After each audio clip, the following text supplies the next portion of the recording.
ตึงแล้วก็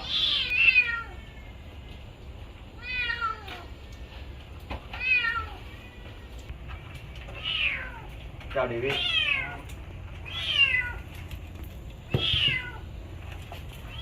ตัดแง่ง ตัดไอ้แง่งที่มันออกมาเนี่ยออกแล้ว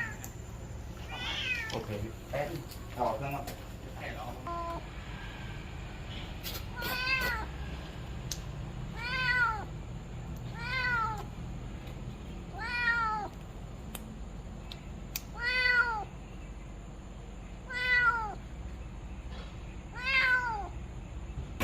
เจ้าเหลืองเราเอาอะไรตาดำ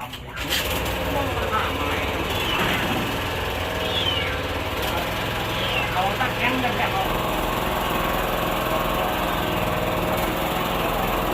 ทีเองคนเนี้ยตามตรงนั้นอ่ะยืนได้ไหมแต่หาแล้วยีตอนแป๊บนึงให้ต้องมาดูนี่ก่อน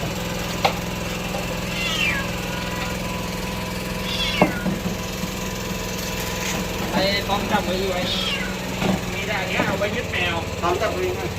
ไม่ไปยึดของขังมันจะอ้างเอานะระวังเทียบนะ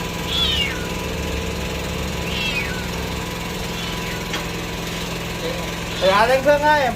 เพิ่มยังกันเพิ่มยัง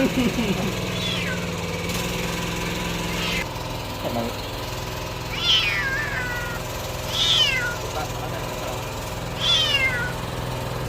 ก็ทำเมื่อกี้ ถ้าพี่เจ้าพี่ก๊อตต้องหั่นเครื่องเข้ามานะเอานะเอา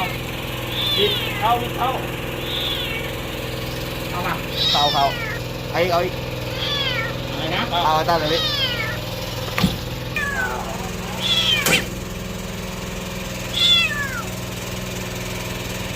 ทำไมเอา เอา ห้ามลงมาข้างล่างเลย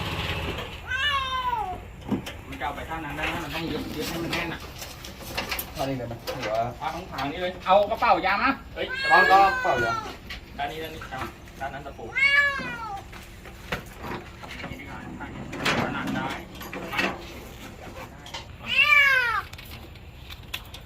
เดี๋ยวมันจะหนีจะดี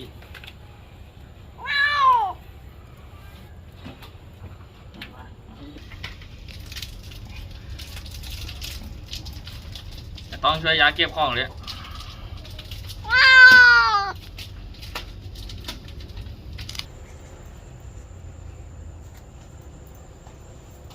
มีผ้าฉีกเชือกเอา จริงเขาเป็นบอดนะอันเล็กรัดเบลด้วยนะอาร์ม เดี๋ยวมันต้องแล้วมัน ก่อนมีเฟอร์1 เคสถอยหลังนิดนึง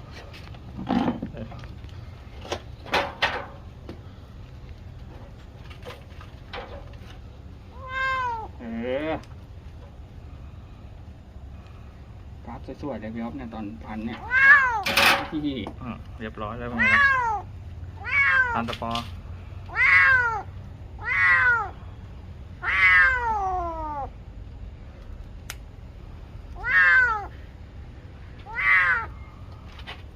ถือนี่2 คนนั้นกับ เอาไม่เปิดแล้วมั้งเนี่ย นายไม่ได้เปิดน้ำมันขายผมบอก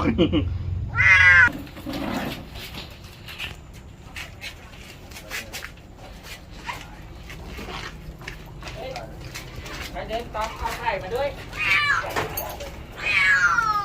โอ้ยดำเอ้ย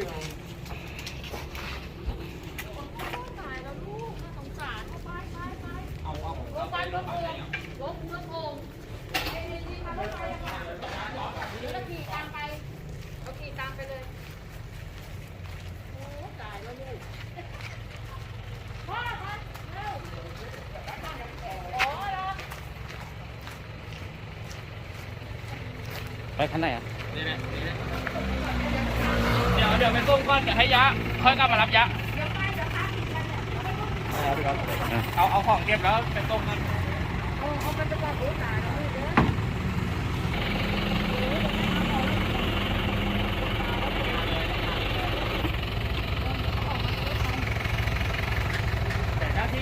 ชุดนะครับเดี๋ยวเราทำเก็บก่อนแล้วเดี๋ยวเราเก็บของให้เขาเก็บของก่อน เอาเลยอาม ไม่เอาไม่เป็นไร